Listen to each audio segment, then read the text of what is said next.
Михаил Андреевич Кузьмин вел свой КАМАЗ по ночной трассе М10 в холодную ноябрьскую ночь, когда судьба решила круто изменить его размеренную жизнь дальнобойщика.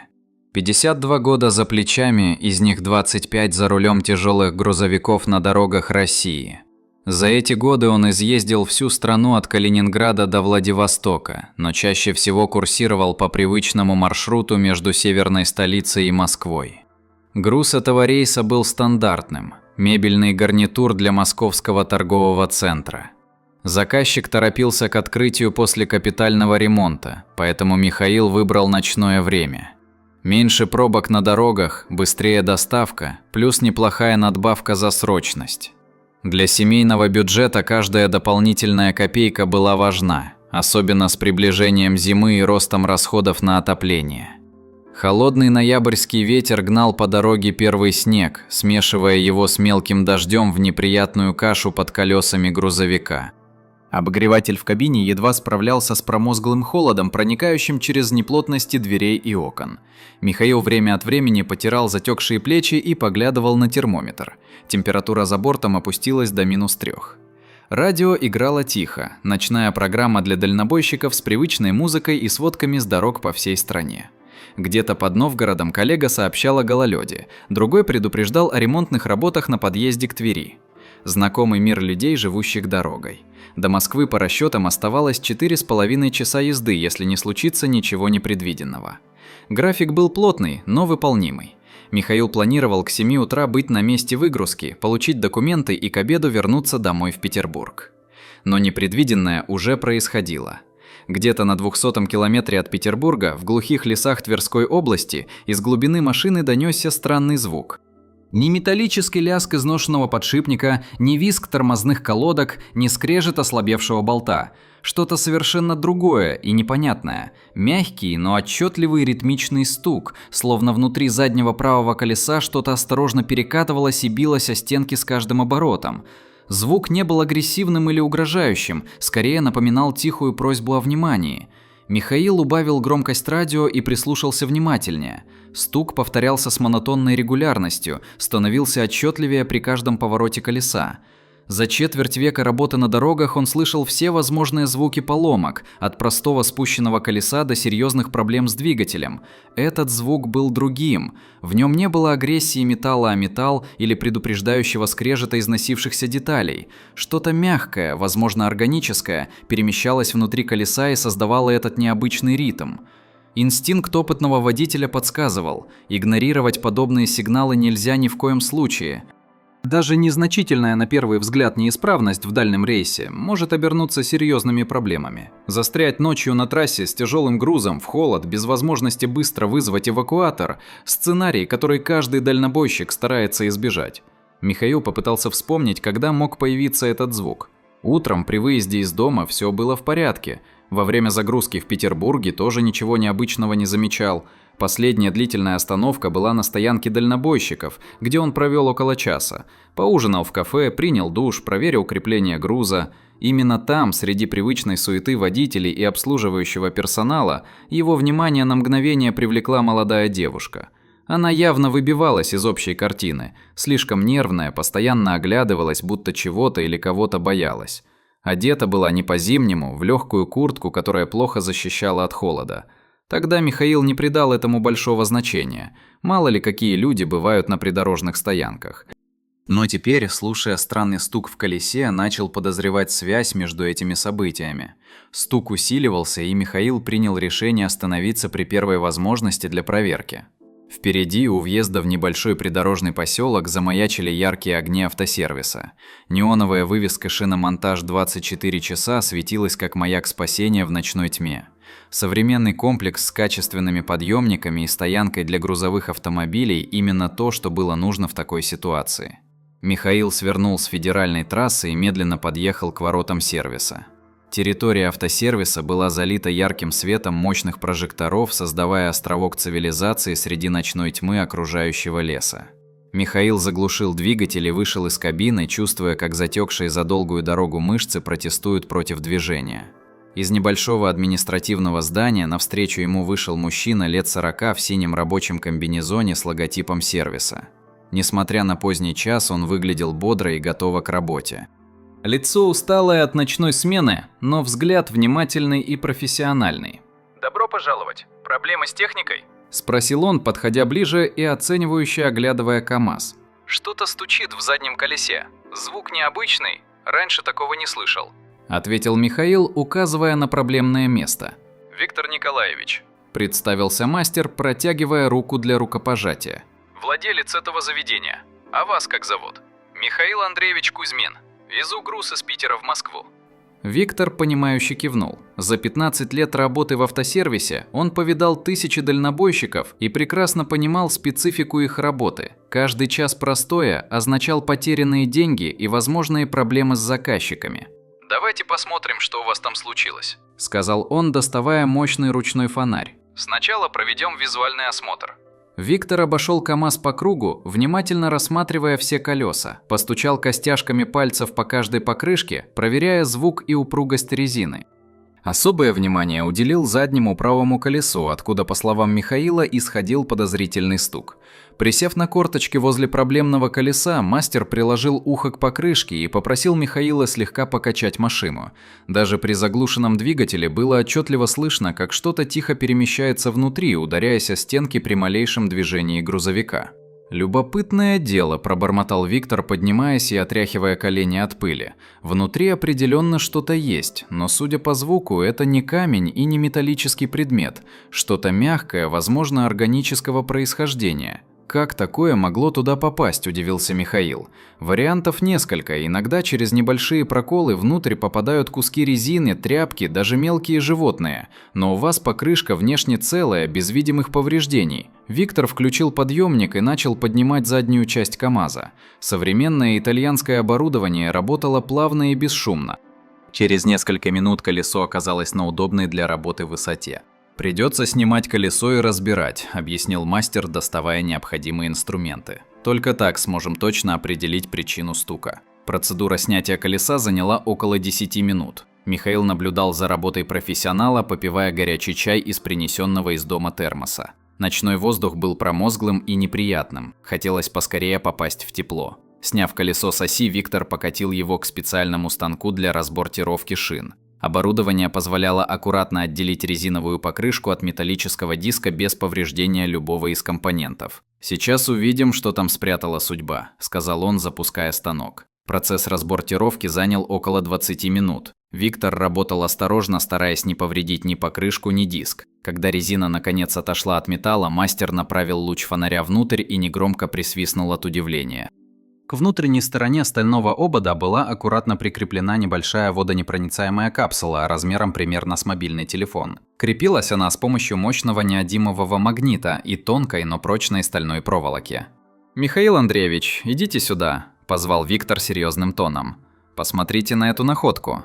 За все годы работы такого не встречал. Михаил подошел ближе, чувствуя, как учащается сердцебиение от неожиданности.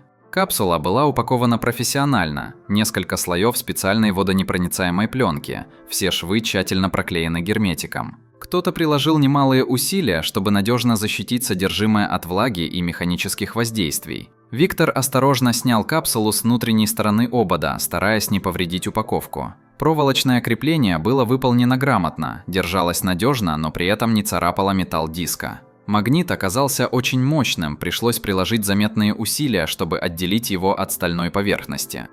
«Кто-то очень постарался спрятать это именно здесь», – заметил мастер, поворачивая капсулу в руках. «Место выбрано идеально, снаружи не видно, случайно не найдешь, а обнаружить можно только при полной разборке колеса». Михаил кивнул, понимая логику выбора такого тайника. Внутрь покрышки спрятать что-либо практически невозможно. Там слишком мало свободного пространства. Резина плотно прилегает к ободу. Снаружи тоже рискованно. Любой предмет быстро оторвется или будет замечен при осмотре. А внутренняя сторона металлического обода, скрытая покрышкой, представляла собой идеальное место для подобного тайника. Доступ к ней есть только при снятии колеса и разбортировке, что происходит довольно редко. «Давайте посмотрим, что там внутри», – предложил Виктор, начиная аккуратно разворачивать слои защитной пленки. Упаковка была многослойной и очень тщательной. Каждый слой проклеен специальным герметиком. Все края загнуты и зафиксированы. Процесс вскрытия занял несколько минут. Явно создатель этого тайника не хотел, чтобы содержимое пострадало от влаги или вибрации.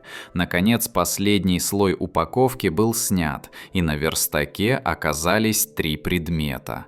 Недорогой мобильный телефон в дополнительном защитном чехле, несколько цветных фотографий размером 10 на 15 сантиметров и сложенный листок бумаги с текстом. Михаил взял записку первой, чувствуя, как дрожат пальцы от волнения и предчувствия чего-то серьезного. Текст был написан женским почерком, буквы неровные. Видно, что писали в спешке, при плохом освещении, возможно, в стрессовой ситуации. Почерк явно принадлежал молодой женщине и выдавал сильное эмоциональное напряжение. Некоторые слова были подчеркнуты дважды, кое-где видны следы слез, размывшие чернила. Содержание записки заставило Михаила забыть о холоде, усталости и всех житейских проблемах. «Помогите. Меня увезли против воли 3 дня назад. Держат в заброшенном здании в лесу. Требуют выкуп от родителей. Если найдете это послание, обращайтесь в полицию немедленно. Адрес и подробности на фотографиях». Анна Воробьева, 20 лет, студентка СПбГУ. Родители Владимир и Марина Воробьевы, телефон. Виктор заглянул через плечо и тихо присвистнул, осознавая серьезность ситуации. Это была не розыгрыш или мистификация, слишком много конкретных деталей, слишком профессиональная упаковка послания. «Когда это могло попасть к вам в колесо?» – спросил он, изучая фотографии. Михаил попытался восстановить хронологию событий. Утром при выезде из дома никаких посторонних звуков не было. Во время загрузки в Петербурге тоже. Единственная длительная остановка была на стоянке дальнобойщиков. «Наверное, на стоянке в Питере», – сказал он медленно. «Я там около часа провел, машина стояла без присмотра. И была одна девушка». Он рассказал о молодой женщине, которая привлекла его внимание своим нервным поведением и неуместной для места и времени одеждой. Теперь все складывалось в логичную картину. Анна каким-то образом узнала о его маршруте, возможно, услышала переговоры по рации с другими водителями. Воспользовавшись моментом, когда Михаил отлучился, она сумела незаметно прикрепить капсулу к его колесу. Риск был огромный. Пакет могли не найти или найти не те люди. Но у девушки, видимо, не было других вариантов. Это была попытка отчаяния, последний шанс на спасение. Фотографии рассказывали свою историю. Они были сделаны скрытно, некоторые размытые от спешки и плохого освещения. На снимках были видны детали окружающей местности, дорожные знаки, характерные постройки, фрагменты интерьера помещения, где держали девушку. Особенно ценными оказались фотографии 2 мужчин, явно сделанные из-под-тишка через щель в двери или окне. Один худощавый, с длинными темными волосами и характерной татуировкой на шее. Второй крупный, со шрамом над левой бровью, в камуфляжной куртке военного образца. Михаил включил найденный телефон, и экран осветился тусклым светом. Батарея была почти разряжена, но устройство еще работало. В памяти сохранились те же фотографии, что лежали на верстаке, но в лучшем цифровом качестве. Кроме снимков, в телефоне были записаны GPS-координаты нескольких точек, контакты близких людей и короткие заметки с важной информацией. Анна явно готовилась к худшему и старалась зафиксировать максимум полезных данных. В записной книжке были указаны номера автомобилей, которые видела девушка, темный джип с петербургскими номерами и серый седан без опознавательных знаков. Она методично фиксировала все детали, которые могли помочь в поисках и идентификации преступников. Координаты GPS указывали на лесной массив примерно в 50 километрах от текущего местоположения. Район малонаселенный, много заброшенных объектов советской эпохи, пионерских лагерей, турбаз, промышленных построек. «Я знаю эти места», – сказал Михаил, сверяясь с навигатором в своем телефоне. «Там действительно несколько заброшенных турбаз». После распада Союза большинство закрылось, здания разрушаются. Виктор внимательно изучал фотографии при ярком свете настольной лампы. На одном из снимков была видна часть вывески с едва различимыми буквами «База отдыха Сосно». На другом – характерная водонапорная башня советского образца на фоне соснового леса. «Похоже на турбазу «Сосновый Бор», – предположил Михаил. Она была популярной в 70-е и 80-е годы. Потом обанкротилась, здание пустует уже лет 10. Время было критичным. Если девушку действительно держали против воли, каждый час промедления мог стоить ей жизни. Преступники могли паниковать, менять место содержания заложницы или принять крайние меры. «Нужно немедленно вызывать полицию», – сказал Виктор, доставая свой мобильный. «Согласен. Это дело не для нас с вами». Но пока Виктор набирал номер службы экстренного реагирования, Михаил продолжал изучать найденные материалы. В заметках на телефоне Анна записывала обрывки разговоров похитителей, упоминания о сумме выкупа в 10 миллионов рублей, планах связаться с родителями через определенное время. Также были записаны детали планировки здания, где ее держали, количество комнат, расположение окон и дверей, возможные пути отхода. Девушка явно обладала острым умом и даже в критической ситуации сохраняла способность к анализу. Особенно поразила запись о режиме охраны. Днем один охранник спит, второй дежурит, ночью меняются каждые 4 часа. Оружие видела только у крупного со шрамом, пистолет в кобуре, худой носит нож в сапоге. Эта информация могла оказаться бесценной для планирования операции по освобождению. Анна не просто ждала спасения, а активно помогала будущим спасателям, собирая разведданные в условиях плена. Дежурный службы экстренного реагирования внимательно выслушал рассказ Виктора о находке и пообещал немедленно направить оперативную группу. Расчетное время прибытия – 45 минут. Также он попросил никого не пускать на территорию сервиса и сохранить все найденные материалы в неприкосновенности. Пока они ждали полицию, за забором послышались осторожные шаги и шелест кустов. Кто-то наблюдал за территорией автосервиса из темноты окружающего леса. Михаил почувствовал холодок тревоги. Возможно, они уже не одни в этой истории. «Выключите лишний свет», – тихо посоветовал он Виктору. «Не стоит привлекать внимание». Они переместились внутрь мастерской, плотно задернув шторы на окнах. Ожидание было мучительным, каждая минута могла стать решающей для судьбы похищенной девушки. Звук приближающихся автомобилей нарушил ночную тишину ровно через 40 минут после звонка. К воротам автосервиса подъехали 2 автомобиля – обычная полицейская машина и черный внедорожник оперативной группы. Из первого автомобиля вышла женщина в форме капитана полиции, среднего роста, спортивного телосложения, с внимательным профессиональным взглядом. Из внедорожника высадились 3 мужчин в штатском, явно сотрудники серьезных подразделений. «Капитан Елена Никифорова, уголовный розыск», – представилась женщина, показывая удостоверение. «Вы сообщили о находке, связанной с возможным похищением человека?»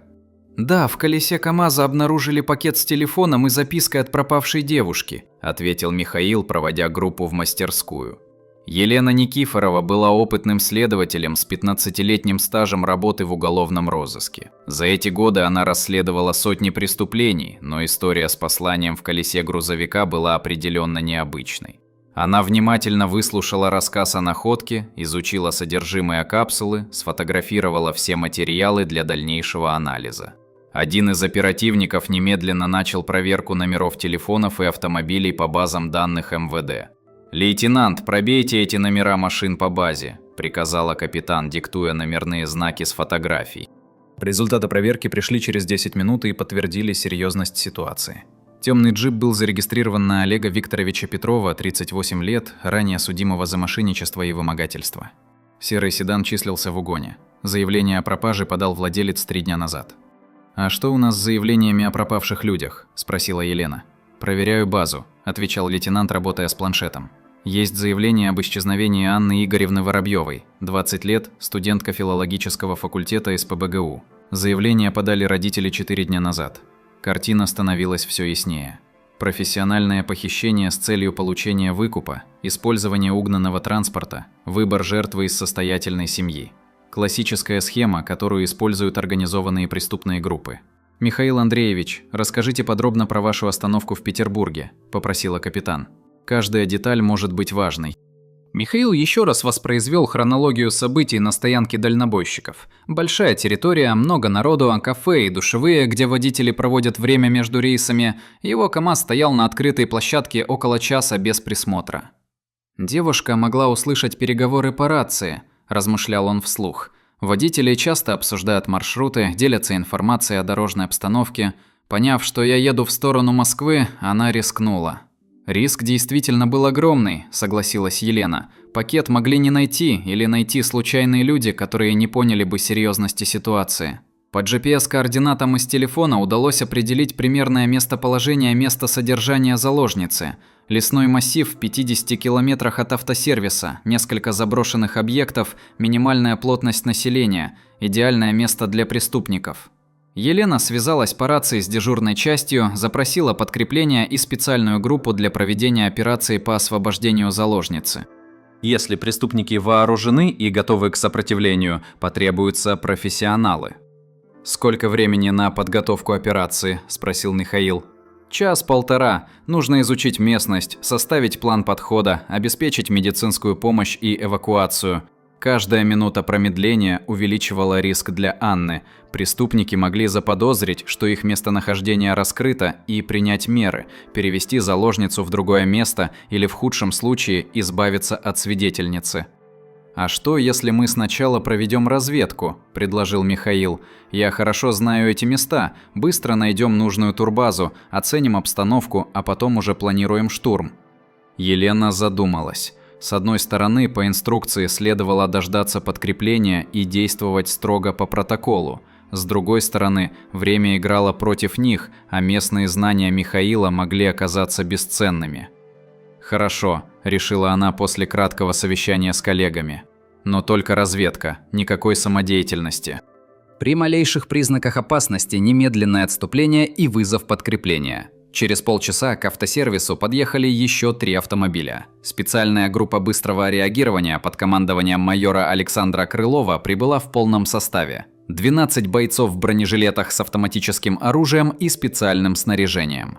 Майор Крылов был ветераном спецназа с богатым опытом проведения операций по освобождению заложников. Сухощавый мужчина лет 45 с внимательными серыми глазами и уверенными движениями профессионала. Он быстро ознакомился с материалами дела, изучил фотографии и план местности, опросил Михаила о особенностях дороги к предполагаемому месту содержания заложницы. «Местность сложная», – отметил майор, рассматривая топографическую карту. «Лесистая, много оврагов и болот, подъездных путей мало, в основном грунтовые дороги, которые после дождей могут быть непроходимыми». «Дорога к турбазе худо-бедно проезжая», – сказал Михаил. «Но только для легковых машин или малотоннажных грузовиков. Крупную технику туда не завезешь». Это обстоятельство осложняло планирование операции. Если преступники заметят приближение большой группы, они могут скрыться через лес пешком или на легких транспортных средствах. Капитан Никифорова предложила компромиссный вариант. Небольшая разведывательная группа из 3 человек, она сама, Михаил и 1 боец спецназа, проводят предварительную рекогносцировку. Основные силы остаются в резерве, готовые к быстрому выдвижению. Если обстановка позволит, попробуем установить наблюдение и точно определить количество преступников, объяснила она свой план. Как только получим полную картину, вызываем подкрепление и проводим операцию по освобождению. Майор Крылов одобрил план, но настоял на строгом соблюдении мер безопасности.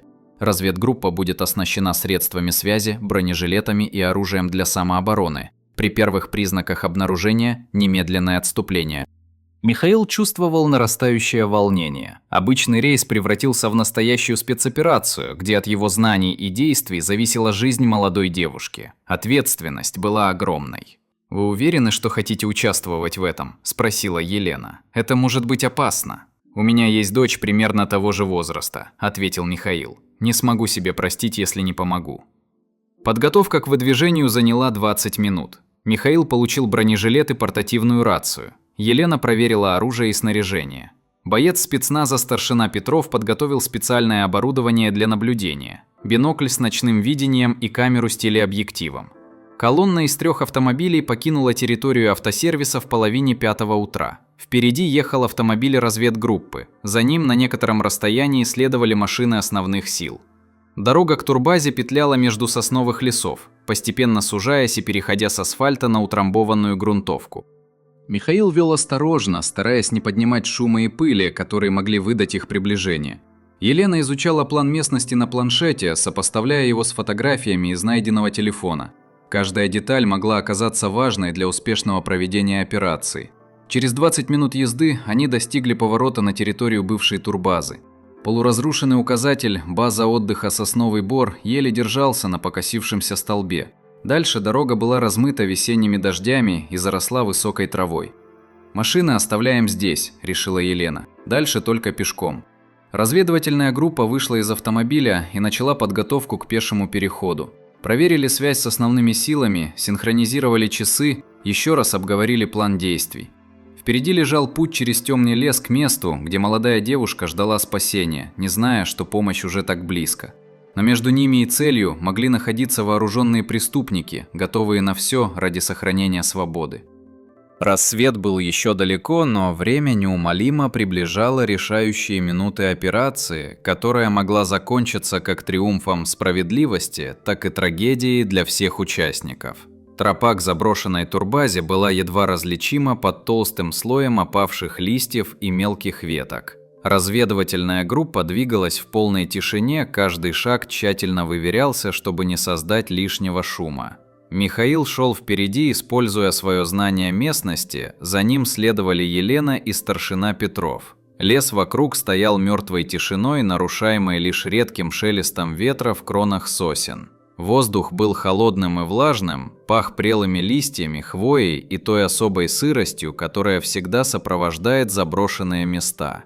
Через полкилометра пути майор Крылов поднял руку, сигнал остановки. Впереди сквозь деревья начали проглядывать очертания построек. Старая турбаза выглядела еще более запущенной, чем можно было предположить по фотографиям. Большинство зданий находились в полуразрушенном состоянии. Крыши частично обвалились, окна выбиты, стены покрыты плесенью и граффити. Территория заросла сорняком и мелким кустарником. Казалось, что это место покинули люди много лет назад, и природа постепенно отвоевывает свои права.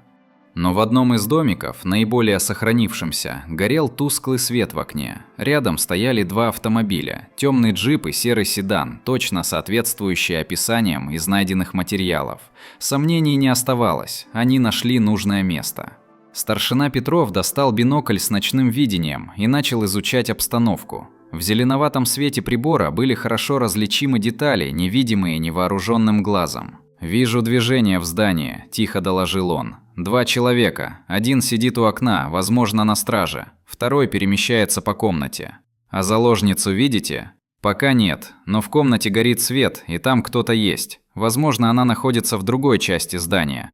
Елена достала портативную рацию и тихо доложила обстановку основной группе. Майор Крылов подтвердил получение информации и сообщил, что его люди выдвигаются к месту операции. Расчетное время прибытия – 30 минут. За эти 30 минут разведчики должны были собрать максимум информации о расположении преступников, количестве оружия, возможных путях отхода и, самое главное, точном местонахождении заложницы. Михаил лежал за поваленным деревом, наблюдая за зданием. Его сердце бешено колотилось. Никогда раньше ему не приходилось участвовать в подобных операциях, но мысль о том, что где-то рядом девушка его возраста дочери ждет спасения, придавала сил и решимости. Внезапно дверь домика открылась, и на крыльцо вышел мужчина. В свете луны было хорошо видно его лицо. Худощавый, с длинными волосами, точно такой, как на фотографиях из капсулы. Он закурил сигарету и стал неторопливо осматривать окружающую территорию. «Первый объект на крыльце», – прошептал Петров в рацию. «Курит, осматривается, оружие визуально не видно, но может быть скрытое». Мужчина покурил несколько минут, бросил окурок и вернулся в дом. Через окно было видно, как он что-то говорит находящемуся внутри сообщнику. Разглядеть второго преступника из-за деревьев было сложно. Елена осторожно перебралась к другой точке наблюдения, откуда открывался лучший вид на заднюю часть здания. Там она заметила еще одно окно со слабо светившимся изнутри стеклом. В этой комнате тоже кто-то находился. «Возможно, заложницу держат в задней комнате», – передала она по рации. «Там тоже горит свет, но очень тусклый. Может, специально приглушили, чтобы она не могла подавать сигналы». Время тянулось мучительно медленно. Каждая минута ожидания увеличивала напряжение. Преступники могли в любой момент заподозрить неладное и принять крайние меры.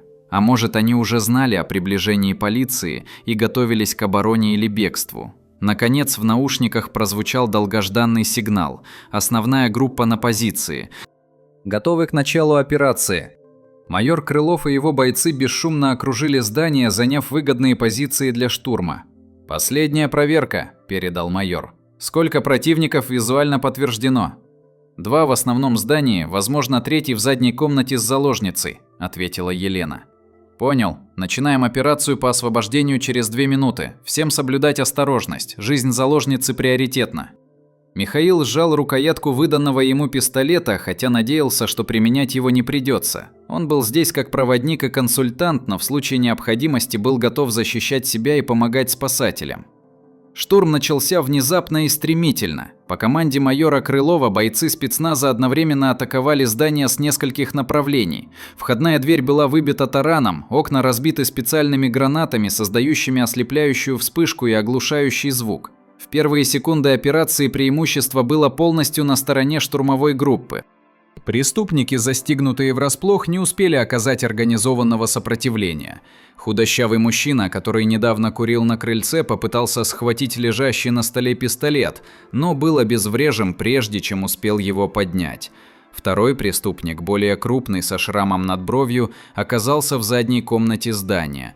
Услышав звук ворвавшихся бойцов, он инстинктивно схватил за волосы сидящую на кровати девушку и приставил нож к ее горлу. «Стоять!» – закричал он дрожащим от страха голосом. «Ни шагу больше, или я ее убью!»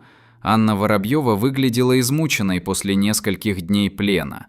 Одежда грязная и порванная, лицо бледное, но глаза горели решимостью и надеждой. Она не плакала и не впадала в истерику, а внимательно следила за развитием ситуации, готовая при первой возможности помочь своим спасителям.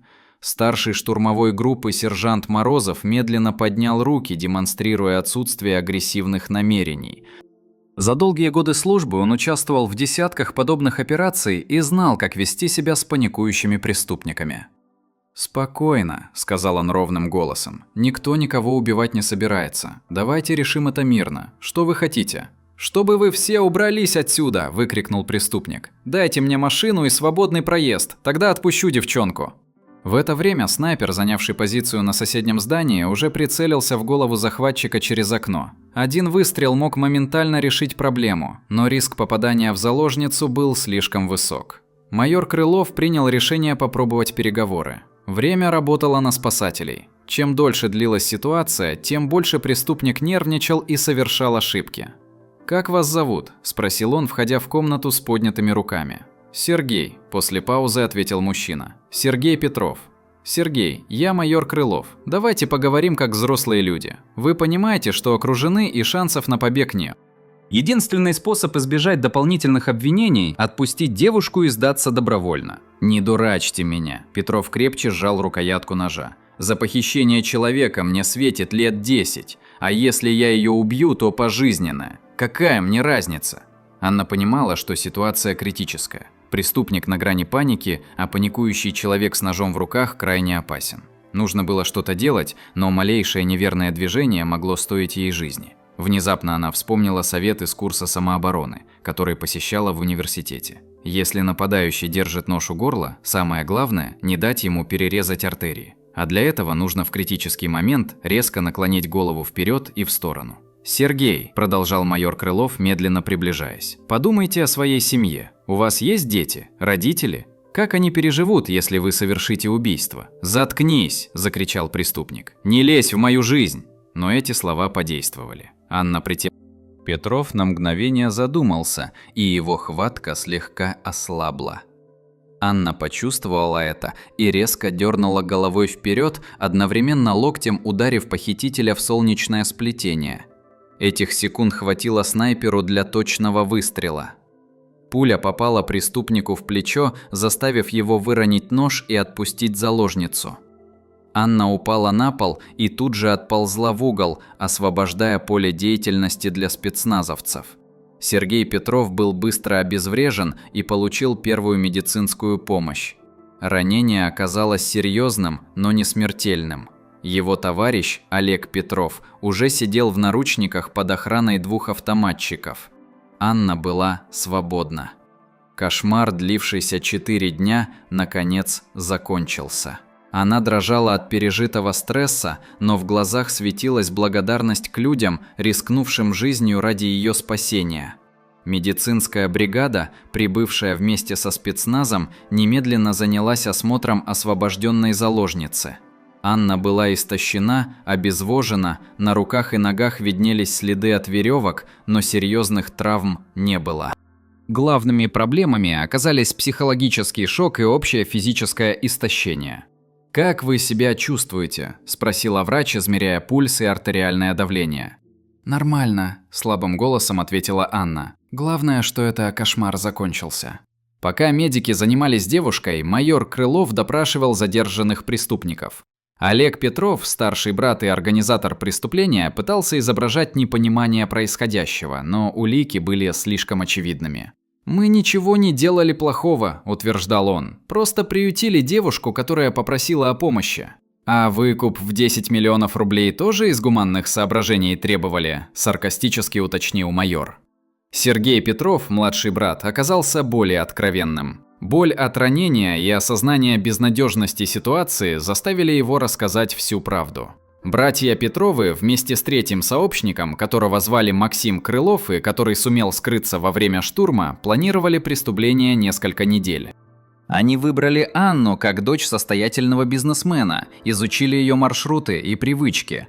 Похищение произошло вечером, когда девушка возвращалась из университета домой. Преступники заблокировали ей путь на узкой улочке, втолкнули в машину и увезли в заранее подготовленное убежище. «Мы не хотели ее убивать», – оправдывался Сергей. «Планировали получить деньги и отпустить, но когда началась погоня...» «Какая погоня? Вас никто не преследовал до сегодняшнего дня. Мы думали, полиция уже вычислила нас, поэтому решили перевести ее в другое место. Именно во время этой перевозки Анна и сумела прикрепить капсулу с посланием к колесу проезжавшего КАМАЗа. Преступники остановились на той же стоянке дальнобойщиков, чтобы заправиться и купить еду. Пока они находились в магазине, девушке удалось незаметно выбраться из машины. У нее была всего пара минут, но она воспользовалась ими максимально эффективно. Быстро прикрепила заранее подготовленную капсулу к внутреннему ободу колеса грузовика. «Я слышала, как водители по рации обсуждали маршруты», – рассказывала Анна следователям. «Поняла, что КАМАЗ едет в сторону Москвы и решила рискнуть». «Откуда у вас была эта капсула?» «Подготовила еще дома, когда поняла, что за мной следят. Носила с собой на всякий случай последние 2 недели». Анна оказалась очень предусмотрительной девушкой. Заметив странное внимание к своей персоне, незнакомые машины возле дома, подозрительные люди возле университета, она подготовилась к худшему сценарию. Кроме послания в капсуле, она оставила дома записку с описанием своих подозрений, но родители обнаружили ее только после исчезновения дочери. К тому времени след уже остыл. «Вы очень храбрая девушка», – сказал майор Крылов. «Ваша находчивость спасла вам жизнь». «Не только моя», – ответила Анна, оглядываясь в поисках Михаила. «Где тот водитель, который нашел мое послание?» Михаил стоял поодаль, не желая мешать работе специалистов. Когда Анна его увидела, глаза ее наполнились слезами благодарности. «Спасибо вам», – сказала она, протягивая руку. «Если бы не ваша внимательность...» «Не стоит благодарности», – смущенно ответил Михаил. «Любой нормальный человек поступил бы так же». «Не любой. Многие прошли бы мимо, не желая связываться с проблемами». Елена Никифорова подошла к ним с планшетом в руках. «Нам нужно будет оформить протокол и взять подробные показания», – сообщила она. «Дело серьезное, потребуется тщательное расследование». Рассвет уже занимался над лесом, окрашивая небо в розовые тона. Длинная ночь, начавшаяся со странного стука в колесе, подходила к концу. Но для всех участников этой истории она навсегда останется в памяти как пример того, что добро побеждает зло, а человеческая солидарность способна творить чудеса. Операция по зачистке места преступления и сбору улик заняла несколько часов. Криминалисты тщательно обследовали здание, где содержалась заложница, изъяли вещественные доказательства, сфотографировали все следы преступной деятельности. В заброшенной турбазе была обнаружена целая база для подготовки похищений. Карты города с отмеченными маршрутами потенциальных жертв, досье на несколько состоятельных семей, поддельные документы и даже план требований выкупа. Преступники готовились основательно. Анна была не первой их жертвой, а лишь началом серии планируемых похищений. Если бы операция прошла успешно, братья Петровы намеревались продолжить преступную деятельность в еще большем масштабе. Особенно циничным было то, что они изучали социальные сети потенциальных жертв, узнавая подробности их личной жизни, круга общения, финансового положения семей. Современные технологии служили им орудием для выбора наиболее подходящих объектов для похищения. «Вот досье на вашу дочь», – показал майор Крылов Владимиру Воробьеву, прибывшему к месту происшествия. А они знали о ней практически все, где учится, с кем дружит, какими маршрутами добирается домой. Отец Анны с трудом сдерживал эмоции, рассматривая папку с фотографиями и записями о жизни дочери. Понимание того, насколько долго и тщательно преступники готовились к похищению, пугало и возмущало одновременно. Сама Анна давала подробные показания следователям. Несмотря на пережитый стресс, она помнила множество деталей, которые могли помочь в расследовании и поисках третьего сообщника, сумевшего скрыться. «Максима они называли крысой», – рассказывала она. «Он был самым жестоким из всех троих. Постоянно угрожал, говорил, что если родители не заплатят, то меня убьют». Опишите его внешность как можно подробнее. Среднего роста, худощавый, лет 35. На левой руке татуировка в виде скорпиона. Одевался всегда в черное, носил кожаную куртку. Разыскные мероприятия по поимке третьего участника преступления начались немедленно. Все посты ГИБДД получили ориентировку, аэропорты и железнодорожные станции взяты под наблюдение. Максим Крылов был задержан через 2 дня при попытке покинуть страну через границу с Финляндией. У него при себе оказалась крупная сумма денег и поддельные документы на другое имя. 3 преступников объединяло криминальное прошлое и нежелание честно зарабатывать на жизнь. Все они ранее привлекались к уголовной ответственности за различные преступления, от мелких краж до серьезного мошенничества. Олег Петров, старший из братьев, был признан организатором преступной группы. Именно он разработал план похищения, выбрал жертву, организовал подготовку убежища и определил сумму требуемого выкупа. Сергей Петров выполнял роль исполнителя, непосредственно участвовал в захвате девушки, охранял ее в период содержания, поддерживал связь с сообщниками. Его ранение в плечо потребовало длительного лечения, но жизни не угрожало. Максим Крылов был самым опасным членом группы. Именно он склонял остальных к применению крайних мер в случае провала операции. По свидетельству Анны, он неоднократно угрожал ей физической расправой.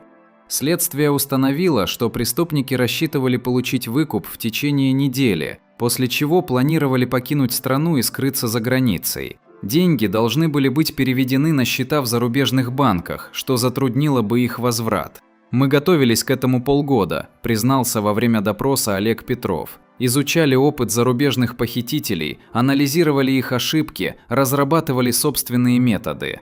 Они думали о том, что разрушаете жизни невинных людей, думали только о деньгах. Нам казалось, что богатые легко заплатят любую сумму за жизнь дочери.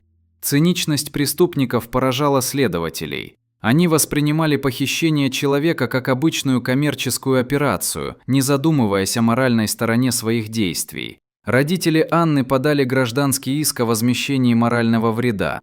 Несколько дней ужаса, которые пережила их семья, не могли быть компенсированы никакими деньгами, но символическое наказание преступников было важно для восстановления справедливости. Суд над участниками преступной группы состоялся через 4 месяца после освобождения Анны. К этому времени следствие собрало исчерпывающую доказательную базу, включающую свидетельские показания, вещественные доказательства, результаты экспертиз и признания самих обвиняемых. Олег Петров, как организатор преступления, получил 14 лет лишения свободы в колонии строгого режима. Суд учел его роль главаря группы, тщательную подготовку преступления и отсутствие искреннего раскаяния. Сергей Петров был приговорен к 12 годам заключения. Смягчающим обстоятельством послужили его частичное признание вины и содействие следствию в восстановлении всех обстоятельств дела. Максим Крылов получил самый суровый приговор – 15 лет строгого режима. Суд признал его наиболее опасным членом группы, склонным к применению насилия и не проявившим никаких признаков раскаяния. Приговор был встречен одобрением как потерпевшей стороны, так и общественности. История с посланием в колесе грузовика получила широкое освещение в средствах массовой информации и стала символом торжества справедливости. Особое внимание журналисты уделили роли Михаила Кузьмина в раскрытии преступления. Обычный дальнобойщик, который мог проигнорировать странный стук в колесе, проявил гражданскую позицию и помог спасти человеческую жизнь. Михаил Андреевич показал пример того, как должен поступать каждый гражданин нашей страны, заявил на пресс-конференции начальник областного управления МВД полковник Александр Белов. Его внимательность и решительность стали ключевыми факторами успешного завершения операции. Региональное управление МВД наградило Михаила медалью за содействие полиции и почетной грамотой за проявленное мужество. Аналогичные награды получили Виктор Николаевич и все участники спасательной операции. Но самой важной благодарностью для Михаила стала личная встреча с семьей Воробьевых. Владимир Игоревич, успешный петербургский предприниматель, не мог найти слов, чтобы выразить признательность человеку, спасшему его дочь. «Вы вернули нам самое дорогое, что у нас есть», – сказал он, крепко жмя руку Михаила. «Как можно отблагодарить за такое?» «Никак не нужно», – смущенно отвечал водитель. «Я просто сделал то, что должен был сделать любой порядочный человек». Но Владимир Воробьев не собирался оставлять добро без награды. Он узнал, что КАМАЗ Михаила уже довольно старый, требует постоянного ремонта и скоро потребует замены. Не посоветовавшись с получателем подарка, бизнесмен купил новый грузовик последней модели и доставил его к дому Михаила.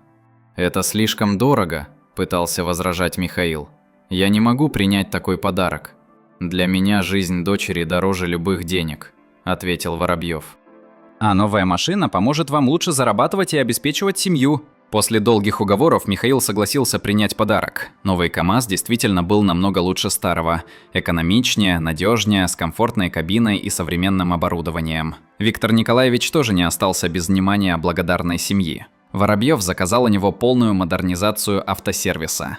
Новое оборудование, расширение помещений, современные инструменты. Шиномонтаж 24 часа превратился в один из лучших в области. История получила продолжение в виде документального фильма, снятого одной из федеральных телекомпаний. Режиссер Сергей Кузнецов создал ленту о том, как обычные люди становятся героями, не стремясь к славе или награде.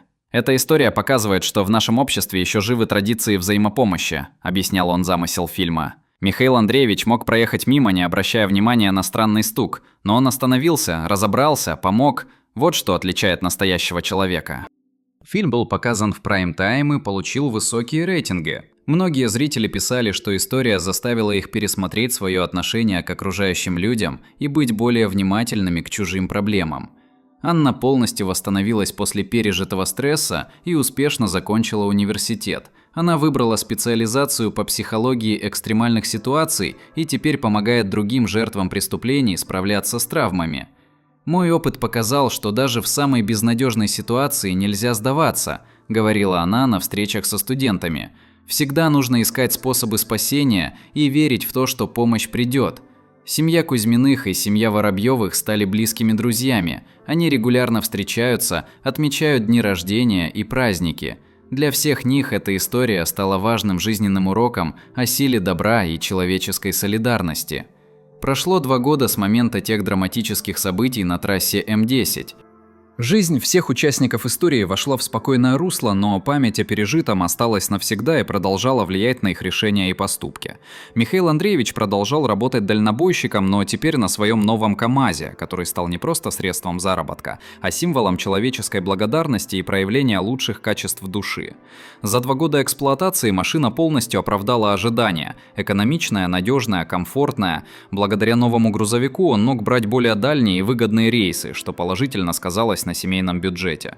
Людмила оставила работу в магазине и занялась ведением домашнего хозяйства. Улучшение материального положения позволило ей сосредоточиться на воспитании детей. Сын Артём успешно учился в техникуме и мечтал пойти по стопам отца, но уже в качестве инженера-конструктора автомобилей. Дочь Настя отлично училась в школе и подавала большие надежды. Учителя прочили ей поступление в престижный университет. «Хочу стать журналистом», — говорила она, — «рассказывать людям о хороших поступках, о том, что в мире еще есть добро». История отца произвела на детей глубокое впечатление и стала для них примером того, как нужно поступать в сложных жизненных ситуациях. Они гордились тем, что их папа спас человеческую жизнь. Виктор Николаевич превратил свой автосервис в процветающий бизнес. Благодаря помощи семьи Воробьевых он установил самое современное оборудование, нанял дополнительных мастеров, расширил спектр услуг. К нему теперь приезжали клиенты со всей области, привлеченные репутацией честного и профессионального сервиса. Виктор планировал открыть еще 2 филиала в соседних городах и развивать сеть автомобильных услуг. «Никогда не думал, что случайная ночная смена так изменит мою жизнь», – размышлял он, наблюдая за работой сотрудников. Одна находка, и все пошло по-другому. Анна Воробьева не только успешно закончила университет, но и поступила в аспирантуру. Ее диссертация была посвящена психологии выживания в экстремальных ситуациях и основывалась в том числе на собственном опыте. Она работала психологом-консультантом, специализируясь на помощи жертвам преступлений. Коллеги отмечали ее особый дар понимания людей, переживших травматичные события. «У Анны есть то, чему нельзя научиться в учебниках», — говорили они. «Она знает изнутри, что такое страх, отчаяние и надежда, поэтому может найти подход к каждому пациенту». Кроме профессиональной деятельности, она активно занималась общественной работой. Вместе с родителями создала фонд помощи пострадавшим от похищений и других тяжких преступлений. «Я знаю, каково это оказаться в безнадежной ситуации», — объясняла она мотивы своей деятельности. «И знаю, как важно чувствовать, что ты не один, что есть люди, готовые помочь». Семьи Кузьминых и Воробьевых поддерживали тесные дружеские отношения. Они встречались не только по особым случаям, но и просто так, на шашлыки, семейные праздники, совместные поездки. Владимир Воробьев часто консультировался с Михаилом по вопросам транспортного бизнеса. Опыт дальнобойщика помогал предпринимателю лучше понимать проблемы и потребности водителей. «Михаил Андреевич, вы не только спасли мою дочь, но и стали мне настоящим другом», – говорил он. «В наше время редко встретишь таких честных и порядочных людей». История с посланием в колесе стала известна далеко за пределами региона. Они писали федеральные газеты, снимали сюжеты телекомпании, рассказывали на радиостанциях. Она вошла в учебники по основам безопасности жизнедеятельности, как пример находчивости в критической ситуации. Михаил получал письма от незнакомых людей со всей страны, которые благодарили его за то, что он восстановил их веру в человеческую доброту. Такие отзывы были для него дороже любых наград и званий. «Я тоді что...» Каждый раз, проезжая мимо того места, где когда-то услышал странный стук в колесе, Михаил вспоминал ту ночную историю. Он понимал, что в жизни не бывает случайностей, все происходит не просто так. Иногда он думал о том, что было бы, если бы тогда проигнорировал странный звук и поехал дальше. Анна могла бы погибнуть, преступники остались бы безнаказанными, а их семьи никогда бы не встретились. Но судьба распорядилась иначе. Один случайный стук в колесе грузовика связал несколько человеческих судеб и показал, что добро действительно существует в мире. Нужно только быть внимательным к окружающим и готовым прийти на помощь тому, кто в ней нуждается. История закончилась, но ее уроки остались навсегда. Человеческая солидарность, взаимопомощь, готовность рисковать ради спасения ближнего – эти качества делают мир лучше и дают надежду на будущее.